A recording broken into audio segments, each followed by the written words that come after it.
Video to AI video. I tried it for the first time this week and I was like, what? Why don't we go and find a quiet corner to go and talk? How come everybody isn't talking about this? The stuff is absolutely amazing.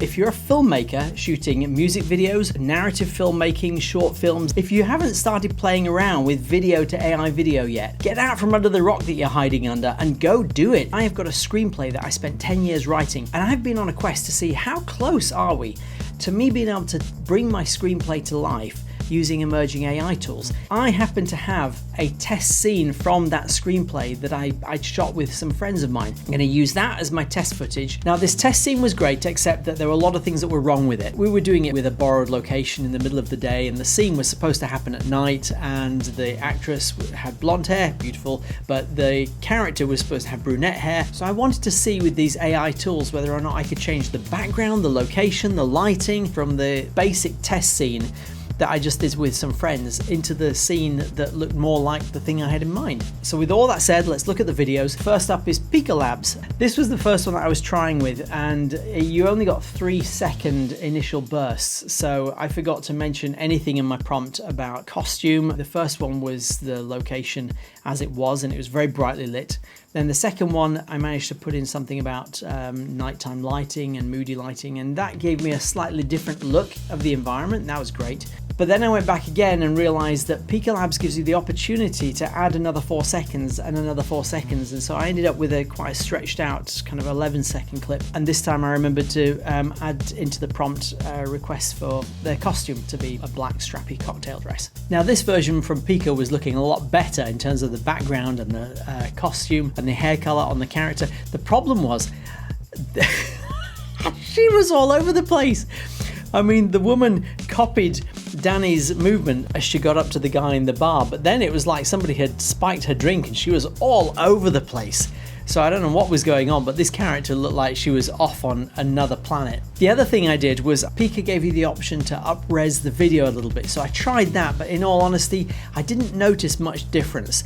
The original quality is really soft and fuzzy, and after it had been up-resed, it was still soft and fuzzy, so not a lot of improvements there, but I thought I'd try it anyway. This one from LensGo now. LensGo was great, but despite me trying to get the environment to be moody and nighttime and dimly lit, it still didn't carry across. It was still very bright and very airy, almost as if it was still daylight. The one thing that really immediately stuck out to me is a massive problem with AI generally, breaking the fourth wall. That's when the actor looks directly into the camera. They almost never do that in film and TV unless it's very, very deliberate. I have a heck of a hard time with Midjourney trying to get actors and actresses and characters to not look straight down the barrel of the lens, and that seems to have picked up here as well. Now Runway was when it really started to get fun, because Runway will let you take essentially a prompt image that it uses as its visual reference point for the video, and that is really exciting because that's where you don't have to rely on an actual prompt. You can just take an image style and use it across multiple video clips as well, so that you get a consistency of look. Very well done to Runway. And this is Gen 1.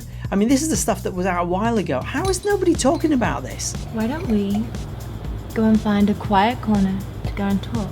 I actually ran it twice with Runway. The second time I made some tweaks and improved the thing a little bit and even upscaled the quality. Why don't we go and find a quiet corner to go and talk? Now Runway was impressive, and I love the controls with being able to take a reference image and blend that in. That's incredible. But in terms of quality, in fairness, Kaiber, which was the next up, that was really, really impressive.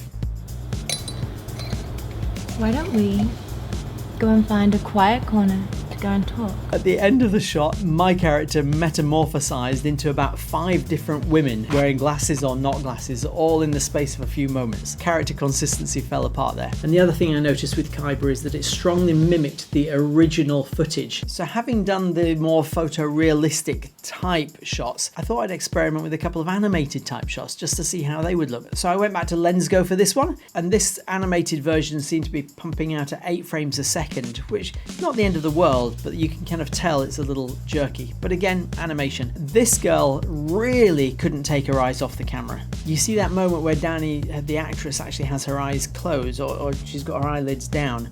And that's one of the challenges of AI, trying to distinguish between eyelids that are closed and eyeballs. This is one of those examples where the AI couldn't keep up. And then last up was DomoAI, and this was fun. I played around with the version that was their Grand Theft Auto ripoff, and it was great. Now, as for not being able to control eyes, at least the previous model had eyes, even if they were looking down the barrel of the lens. This one had no eyes, just white. It worked really, really well in terms of the visuals. The background is all over the place. The costumes are still all over the place. But I love the visuals of it. They look really striking. And if I was going to choose one animation, this is probably the one I'd choose right now for my particular project. So there were 10 key things that I was looking for through all of this. Without going through all 10 things on this list, here are some standout conclusions. Environmental control, the location, the background, that's hit and miss. I was looking for whether or not when Danny, the actress, ran her finger around the rim of the glass, I wanted to see how many of the tools could actually replicate that and how accurately. A couple of them came really close, not bad. None of them nailed it, but they were generally kind of getting there. There was also a moment when Danny just raised her eyebrows, and I wanted to see if any of the tools could replicate that. None of them did. Facial movements, that's, well, again, there's nothing there. Speech is obviously a no-no. Why don't we go and find a quiet corner to go and talk? I'm going to have to look at a different tool to see if I can then blend another tool that adds lips and mouths that move in time to the voiceover. General movement consistency is incredible. This is the one thing where it really shines. Most of the video movement coming out of AI at the moment is just general, gentle animation of a still shot.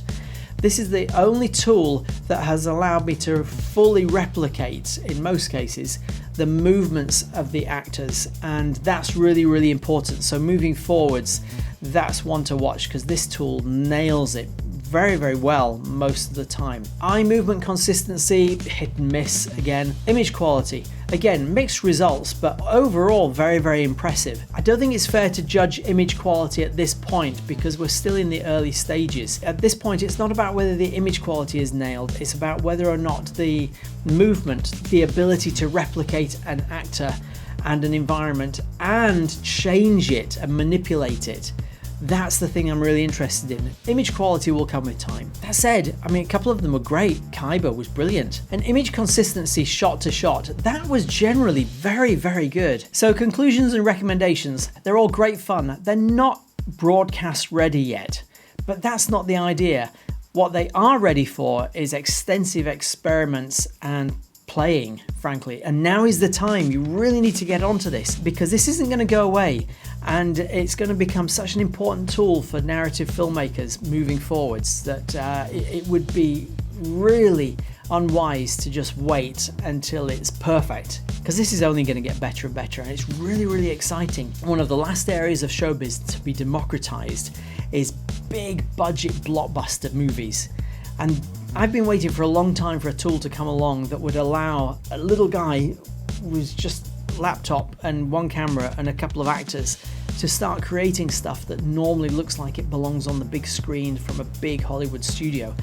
And I thought maybe somebody will make a video game that does that, and nobody's doing it. The movie industry and the gaming industry have been crossing over accidentally for a long time, but nobody is owning that middle ground, where you have something that has the simplicity of a video game but gives you the power of being able to create blockbuster style visuals and movies and put the two together. This could be the closest thing it's the closest thing we've had yet. This channel is for serious filmmakers, screenwriters, actors, directors who are willing to embrace AI technology as it comes along and use it to enhance what they can do.